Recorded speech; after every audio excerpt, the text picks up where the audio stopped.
Նախարարության ձևավորումից սկսած չենք շեղվել մեր հիմնական նպատակներից,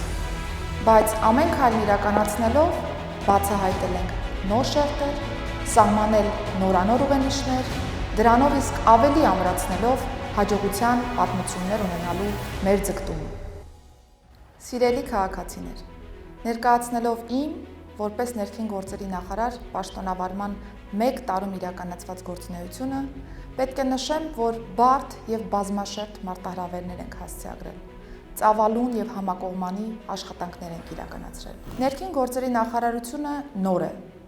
Այն հանրապետության վարչապետի քաղաքական հանձնառության արտահայտումն է և համատեղ ջանքերով կյանքի կոչումը։ Նախարարության ինստիտուցիոնալ կայացման գործընթացը շարունակական բնույթ է կրում։ Մենք կառուցում ենք ներսից ամուր մշակույթ և ընդհանուր արժեքային դաշտ ունեցող համակարգ, համահունչ առաջնահերթություններով և գործելավոճով։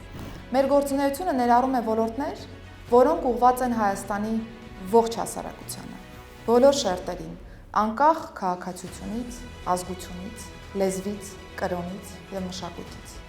Նախարարությունը գործում է անընդհատ, 24 ժամ, տարվա բոլոր օրերին։ Սա մեր աշխատանքի օպերատիվ, ամենօրյա կողմն է, բայց միևնույն ժամանակ նախարարության ձևավորումը շատ ավելի լայն համատեքստում է։ Մենք կառուցում ենք այն կայուն ենթակառուցվածքը, որը ձևավորում է Հայաստանի ներքին անվտանգության և հանրային ծառայությունների նոր մակարդակը երկարաժամկետ հեռանկարում։ Ձևավորում ենք վստահության նոր համակարգ, որի կենտրոնում մարդն է, ինչպես Հայաստանի Հանրապետության քաղաքացին, այնպես էլ համակարգի ծառայողը, որտեղ փոփոխությունները իրական ազդեցություն ունեն հենց նրանց կյանքի վրա։ Իմ համոզմամբ հաջողելու առանցքը գերատեսչության մարդկային կապիտալն է։ Համակարգն ամենալայն ներկայացվածությունն ունի Հանրապետությունում, ամենամեծ թվով աշխատակիցներ ունեցող մարմիններից է, և կառավարման առումով այստեղ պահանջվում են ճկուն, թվային ու թափանցիկ լուծումներ, բայց միաժամանակ պատասխանատվություն և հոգատարություն սեփական աշխատակազմի նկատմամբ, արժանապատիվ աշխատանքային պայմանների, ծառայողների հոգեբանական աջակցության հնարավորության և դիմակայունության ամրապնդման այլ մեխանիզմների ներդրմամբ, կարիերային աճի արդար և իրական հնարավորություններով, ընտանիքահեն և մարդակենտրոն մոտեցումների հաշվառմամբ։ Մենք այսպիսի միջավայր ձևավորելու ճանապարհին ենք։ Այս համատեքստում ձևավորել ենք ներքին գործերի նախարարության միասնական կրթահամալիրը, որի նպատակը միջազգային չափանիշներին համապատասխան և մրցունակ մասնագետների պատրաստումն է։ Կրթահամալիրն այլևս գործում է քաղաքացիական կառավարմամբ։ Հրավիրյալ դասախոսների ներգրավման հնարավորությունը մեծացրել ենք, ստեղծելով գրավիչ պայմաններ և նպաստելով կրթահամալիրի թարմ շնչառության։ Ընթացիկ աշխատանքներով վերանորոգվել են կրթահամալիրի մասնաշենքեր, կահավորվել են լսարաններ, բայց մեր պլանը երկարաժամկետում կրթահամալիրը ակադեմիական քաղաքի միջավայրում ինտեգրելն է։ Միաժամանակ ռազմավարական տեսլականը կրթահամալիրը որպես հետազոտական հաբ զարգացնելն է։ Պետք է հստակ գիտակցենք, որ նեղ մասնագիտացված կրթահամալիրում կրթությունը չի կարող լինել պարզապես լավ ավանդույթի շարունակություն։ Այն պետք է կապակցված լինի ՆԳՆ ծառայողի մարտահրավերներին, հենվի նրա իրական կարիքների վրա։ Կարևորում եմ այն, որ նոր ձևավորված կրթահամալիրը ոչ միայն նոր ուսումնական հաստատություն է, այլև խորհրդանշում է անցումը կրթական ամբողջովին նոր մոտեցման, որում շեշտը դրված է ինտերակտիվ կրթության վրա, ընդգրկում է հոգեբանական ու տակտիկական պատրաստվածություն, մշակութային բազմազանության ընկալում, հաղորդակցության և խնդիրների լուծման կարողություններ։ Ապագա ծառայողը առավելագույնս պետք է պատրաստ լինի ծառայության անցնելուն։ Այսօր կրթահամալիրն օրինակ բարեկային ծառայողների կրթության ընթացքում կազմակերպում է սցենարների վրա հիմնված վերապատրաստումներ։ Խաղարկվող սցենարների թեմատիկան որոշվում է բարեկային ծառայողների ծառայության ընթացքում առավել հաճախ հանդիպող իրական և տիպային միջադեպերի վրա։ Ապագա բարեկները գնահատվում են ոչ միայն իրենց լիազորությունների իմացության տեսանկյունից, այլև դրանց իրականացման շրջանակում ճիշտ մարտավարություն կիրառելու և քաղաքացիների հետ շփման տեսանկյունից։ Ձևավորել ենք նաև էլեկտրոնային սիմուլյացիոն հրաձգարան հագեցած վիրտուալ իրականության գործիքներով, ինչը ուսուցումը դարձնում է առավել ինտերակտիվ և մասնակցային։ Այն թույլ է տալիս ստուգել տարբեր իրավիճակներում ոստիկանության ծառայողների կողմից հրազանի գործադրման իրավաչափության պայմանների պահպանումը, թիրախի խոցման ճշգրտումը, Մենք մոդելավորում ենք օրինակ բնակարանում ընտանեկան բռնության, ավազակային հարձակման, հուլիգանության եւ նման այլ իրավիճակներ, որոնցում սովորողը պետք է ճիշտ կողմնորոշվի եւ ցուցաբերի իրավաչափ ու մարտավարական տեսանկյունից գրագետ վարքագիծ։ Իրականացվում են էքստրեմալ ավտովարման դասընթացներ։ Ապագա ծառայողներն անցնում են նաեւ պրակտիկա, ծառայության դուրս գալով գործող բարեկների հետ։ Մեկ տարվա ընթացքում ՆԳՆ կրթահամալիրում վերապատրաստում է անցել ավելի քան 10,000 ոստիկանության ծառայող, 300 փրկարար ծառայող, տարբեր պետական մարմինների ավելի քան 2000 աշխատակից, քաղաքացիական ծառայողներ։ Այսպիսի ծավալ երբեք ՆԳՆ համակարգը չի սպասարկել։ Եվ հենց սա է մեր պատկերացրած էկոհամակարգը մարդկային ռեսուրսների արժանիքահեն կառավարում իրականացնելու առումով։ Կատարողականի հիման վրա վերապատրաստում, վերապատրաստման արդյունքներով առաջխաղացում։ Մեկ տարվա ընթացքում շարունակել ենք ոստիկանության ինստիտուցիոնալ զարգացման գործընթացը։ Այսօր արդեն գործում են ոստիկանության բոլոր 4 հենասյունային ուղղությունները, ինչը նշանակում է, որ համակարգը լիարժեք անցել է նոր կառավարման մոդելի։ Մեր նպատակը այդ մոդելի ամբողջ պոտենցիալի կիրառումն է լինելու։ Նոյեմբերի 1-ին գործարկվեց 4-րդ եւ վերջին հենասյունային ուղղությունը՝ ոստիկանության գվարդիան։ Այն համալրված է ամբողջովին նոր, ժամանակակից տեխնիկայով, ունի արդիականացված կինոլոգիական կարողություններ եւ մասնագիտական ծավալուն վերապատրաստում անցած անձնակազմ։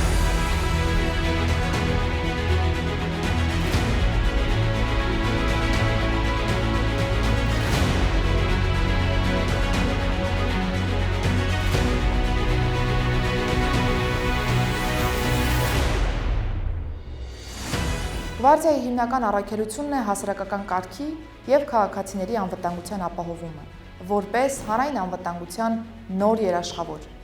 Գվարդիայի գործարկման շրջանակում առաջին անգամ մշակվել եւ ներդրվել են ոստիկանության ծառայողների կողմից ուժային միջոցների գործադրման ստանդարտ գործառնական ընթացակարգերը, որոնք պարտադիր են ոչ միայն Գվարդիայի, այլև ոստիկանության բոլոր ծառայողների համար։ Ստանդարտ գործառնական ընթացակարգերը սահմանում են հստակ կանոններ, որոնց շնորհիվ ոստիկանը ճշգրիտ գիտի, որ իրավիճակում, ինչ չափով եւ ինչ տեսակի ուժային միջոցի գործադրումն է թույլատրելի, ինչն ապահովում է հստակություն ծառայողների համար եւ երաշխավորում է քաղաքացու իրավունքների ավելի լավ պաշտպանություն։ Իհարկե, այստեղ կարևոր դեր ունի ոստիկանի օպերատիվ գնահատման կարողությունը։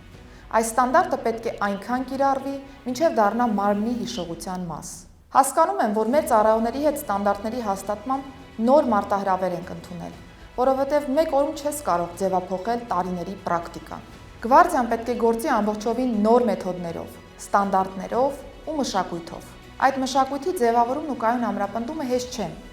սակայն մենք ստանձնել ենք այս հանձնառությունը, ստեղծելով ուսուցման, վերահսկման եւ շարունակական զարգացման համակարգ, որը փոփոխությունները կդարձնի աշխատանքի անբաժանելի մաս։ Ուզում եմ ուրախությամբ նաև կիսվել, որ գործունեության առաջին օրերից սկսած Գվարդիան արդեն իսկ նոր արդյունքներ ունի, բացահայտելով նաև հանցագործություններ։ Հետևողականորեն շարունակել ենք բարեկային ծառայության ինստիտուցիոնալ կայացման եւ կարողությունների զարգացման գործընթացը։ Այս տարի բարեկային ծառայության վարչակազմը, Երևանի գունդը եւ օպերատիվ կառավարման կենտրոնը տեղափոխվել են նոր վարչական համալիր։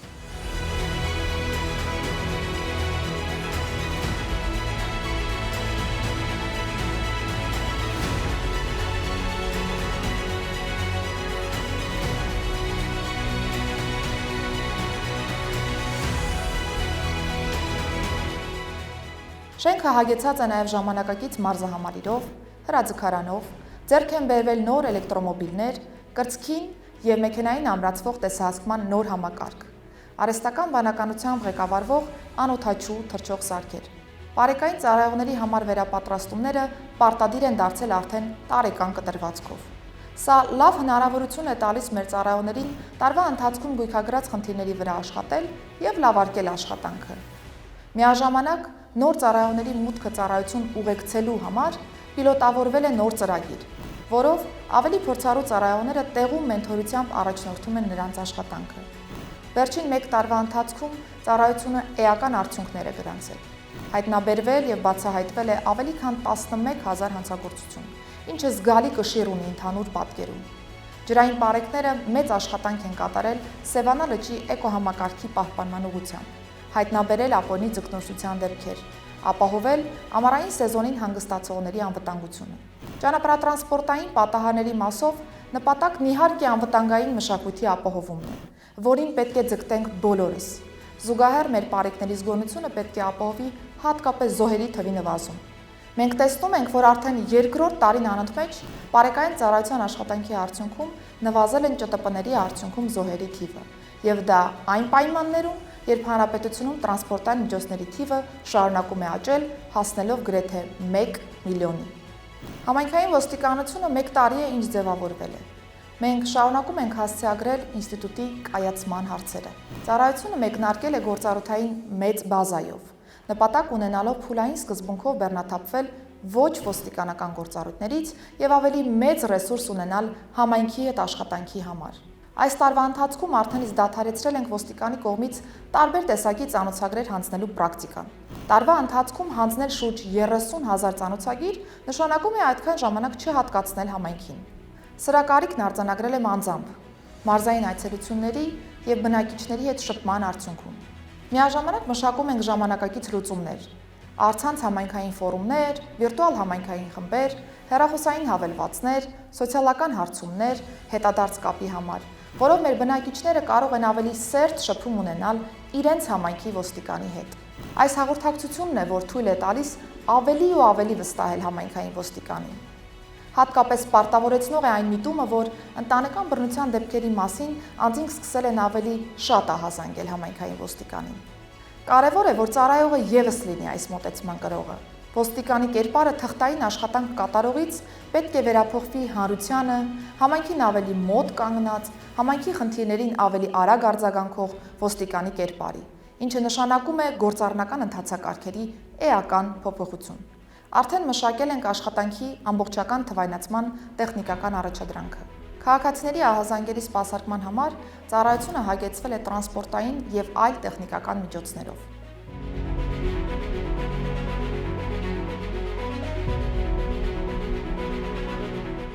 Ձերբակալվածների իրավունքների երաշխավորման նպատակով ներդրվել է խոշտանգման կամ վատ վերաբերմունքի այլ ձևերի արձանագրման հստակ մեխանիզմ համաձայն միջազգային ստանդարտի։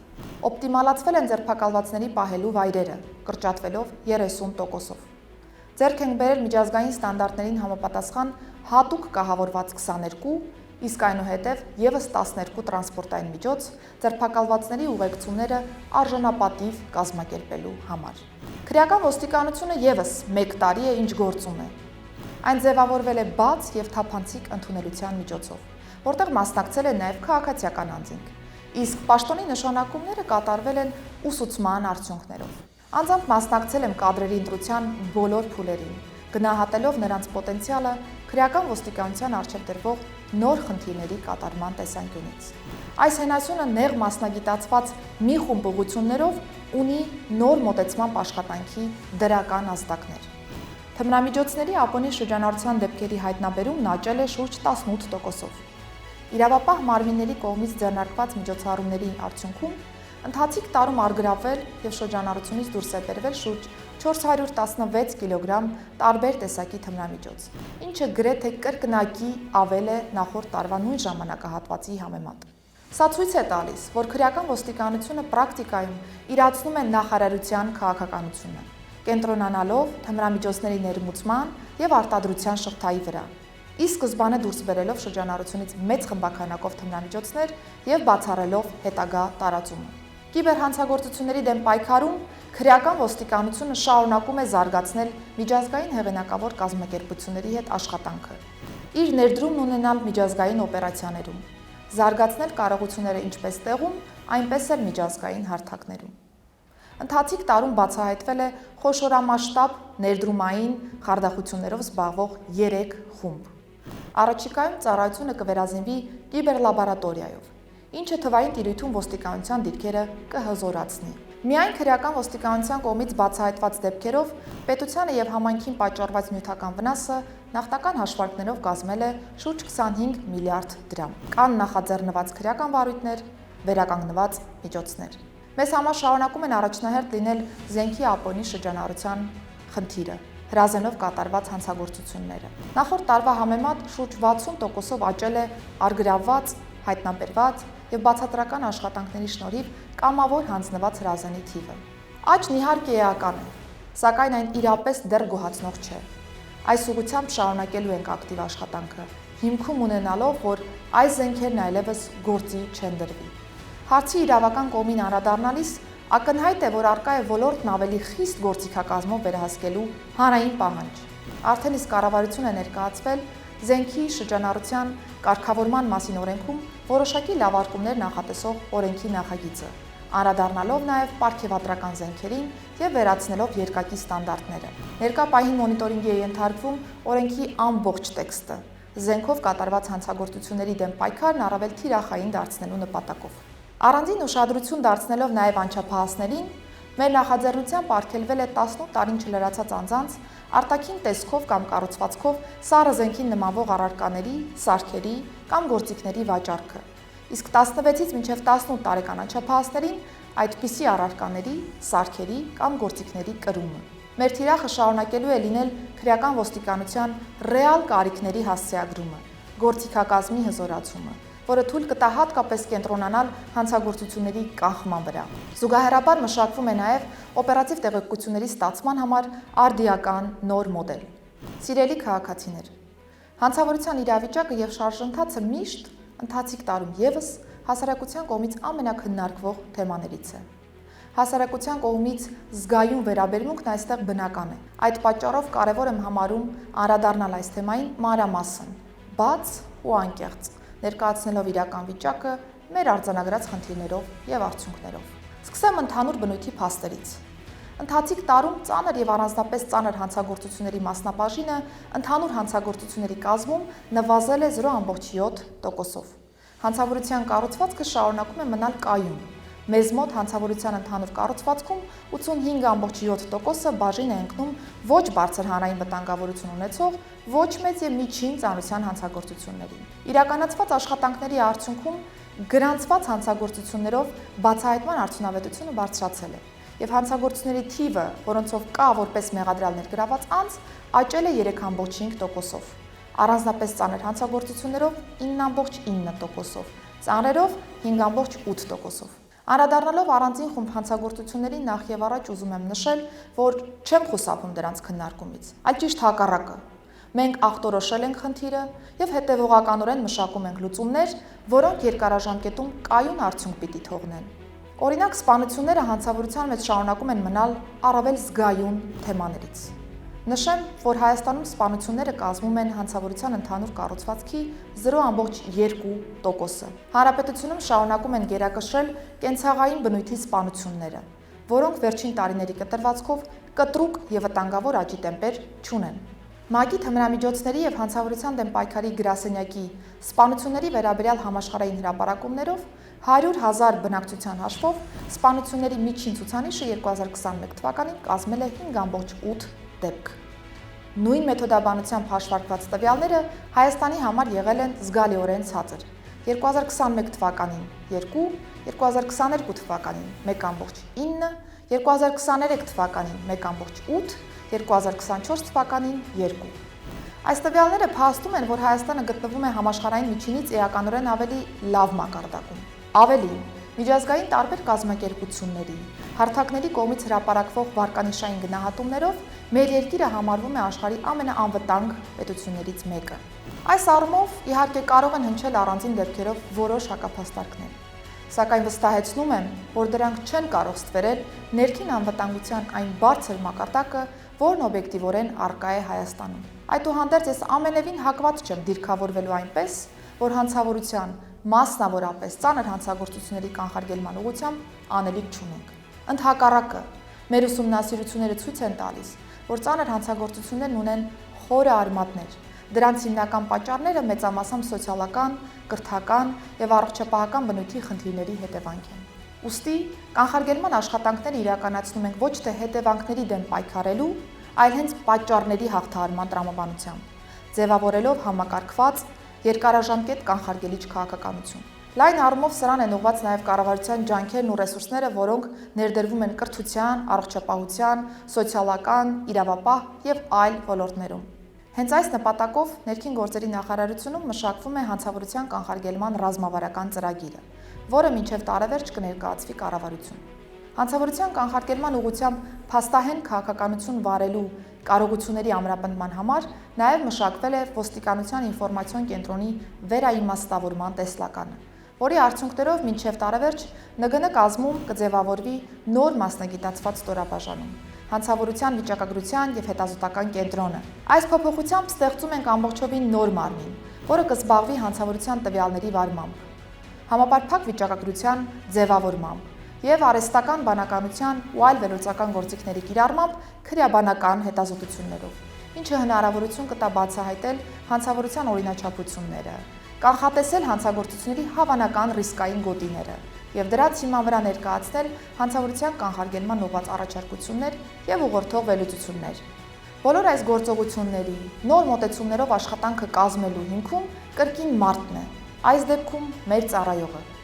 Սա է պատճառը, որ ոստիկանության ծառայողների սոցիալական երաշխիքների, նրանց բարևարքության, զարգացման հարցերը կան և պետք է շարունակել լինել մեր ուշադրության կենտրոնում։ Որևէ կասկած չունեմ, որ ոստիկանի աշխատանքը պետք է արժանի վարձատրություն ունենա ու գրավիչ լինի։ Ոստիկանության համակարգում պետք է ծառայեն բարևարք անձինք։ Այս առումով ընթացիկ տարում շարունակել ենք ոստիկանության ծառայողների ատեստավորման գործընթացը։ Այն ծառայողների համար հնարավորություն է զգալի բարձրացնելու իրենց աշխատավարձերը, ընդհուպ կրկնապատկելու։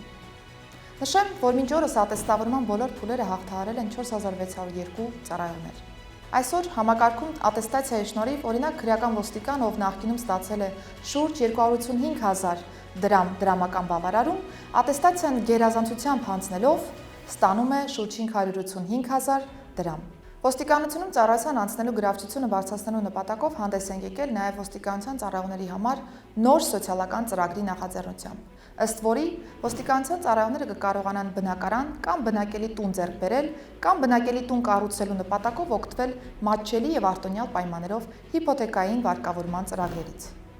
Այն վերաբերելու է ոստիկանության բոլոր ծառայողներին, սակայն կլինեն առաջնահերթություններ կախված տարբեր հանգամանքներից,